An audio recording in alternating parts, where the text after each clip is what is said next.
वर्तमान कंधमाल अष्टादश शतक निघंच अरण्य परिपूर्ण थिला। सेठारे बास करुवा आदिवासी माने योद्धा दुर्दांत एवं अंधविश्वासी थिले।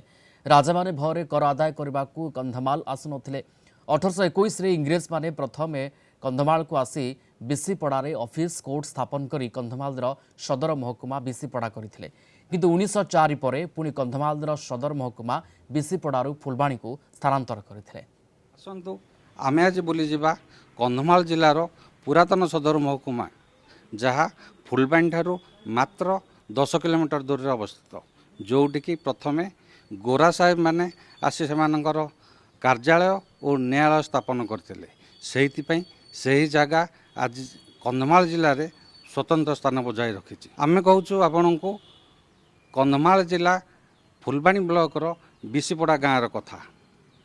आसतु आमे बुली जिबा सही पुराना कंधमाल जिलार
पड़ा मान गाँव आप जानते पड़ा बांधले तेणु बिसी माने पड़ा बांधि एटा बिसीपड़ा बोली आकु नामित करागला। गीत नाट यात्रा सब हुए से तले एका से जिनसा विचार हुए तले एका बसिक साहेब विचार करो मंडप उपरे बसिक विचार हम ना केवल अन्य मैंने जाकि मंडप उपरे सभा समिति करेंगे विषय वस्तु जहाँ कि पचरा उचरा सब किसी हम किंतु विचारटा तले हुए साहेब बसब।